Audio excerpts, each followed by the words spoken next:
RSS ने वो ईमानदारी से काम किया और अपने पाले में लाया, और नफरत फैलाने के लिए लाया, उनको कुछ देने के लिए नहीं लाया। अगर देने के लिए लाता तो शेड्यूल कास्ट के रिजर्वेशन के विरोध में उन्होंने आंदोलन चलाया। बैकवर्ड क्लास को रिजर्वेशन नहीं मिलना चाहिए, इसके लिए पहल उन्होंने किया। आदिवासियों के लिए उन्होंने ये पहल किया कि 25वीं अनुसूची लागू नहीं होनी चाहिए। तो साथियों, एससी एसटी ओबीसी के साथ कभी भी न्याय नहीं किया, तो उनके साथ न्याय करने के लिए नहीं जोड़ता, बल्कि उनके साथ जुर्म और जाति करने का काम करता है। अगर हम देखते हैं तो पता चलता है, और हमारे मुस्लिम भाई क्या करते हैं, शेड्यूल कास्ट और बैकवर्ड और शेड्यूल ट्राइब को वो हिंदू कहते रहते हैं। अगर आप देखते हैं तो मोहन भागवत जी का बयान आप पढ़ते हैं तो पता चलता है, उन्होंने कहा आदिवासियों की संस्कृति हिंदू संस्कृति से भिन्न है, लेकिन ये हिंदू संस्कृति के अभिन्न अंग है। ये समझने की जरूरत है। और उन्होंने साथियों, जब एससी एसटी के लोग जो है रोड पर उतरे थे एससी एसटी एक्ट को लेके, तो उन्होंने कहा था कि ये दलित और हिंदुओं के लिए आपसी भाईचारा निर्माण करने की जरूरत है। इसका मतलब शेड्यूल कास्ट ये भी हिंदू नहीं है। और भारत में भारतीय संविधान में जो प्रावधान किया गया, अनुच्छेद 340 दिया गया, अनुच्छेद 341 दिया गया, अनुच्छेद 342 दिया गया, तो बैकवर्ड क्लास के लिए अनुच्छेद 340 दिया गया, और शेड्यूल कास्ट के लिए अनुच्छेद 341 दिया गया, और शेड्यूल ट्राइब के लिए अनुच्छेद 342 दिया गया। इसलिए कि जो सवर्ण है, ये जो ब्राह्मणी शक्ति है, उसके विरोध में दिया गया। इसलिए भारतीय संविधान में उनसे बचाने के लिए अलग से विशेषाधिकार दिया गया, वो हिंदू नहीं है। और इस धर्म की संकल्पना जो ला रहे हैं, तो इसको समझने की जरूरत है, करना क्या चाहते हैं। अगर धर्म के आधार पर इस देश में नागरिकता का कानून बना रहे हैं, तो उसमें क्या होगा। तो भारत सरकार कहती है कि 56 लाख लोग भारत में नास्तिक है।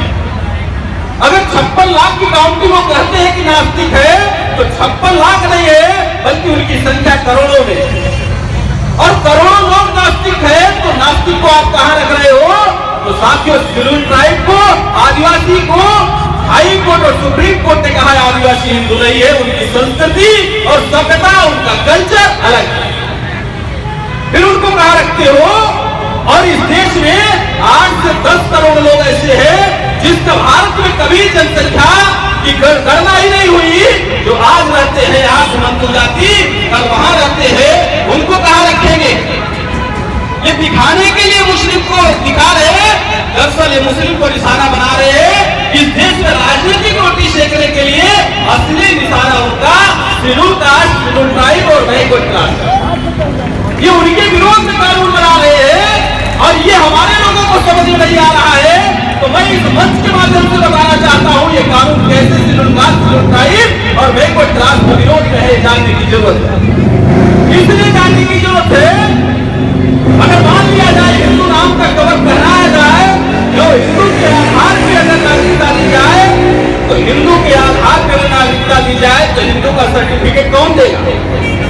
और हिंदू का सर्टिफिकेट कौन देगा, तो 5 शंकराचार्य देंगे। और उनके क्या होंगे, तो जिस तरीके से ग्राहक सेवा केंद्र एसबीआई के हैं, उसी तरीके से ये हिंदू सेवा के तरफ से ये मंदिरों में बटेंगे।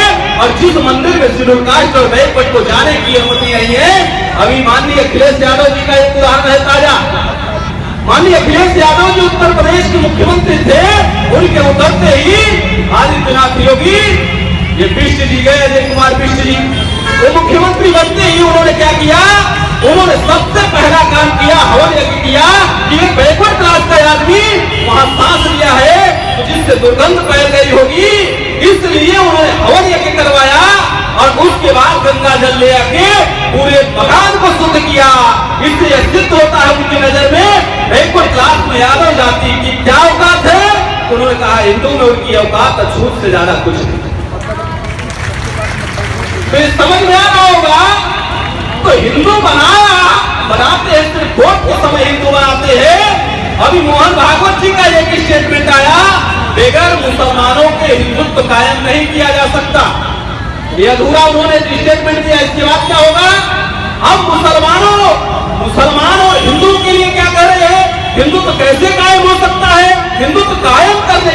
मुसलमान का होना आवश्यक है, और मुसलमान का आवश्यक होना है तो मुसलमान से लड़ाना आवश्यक है, तब जाके SC ST OBC का व्यक्ति हिंदू बनेगा।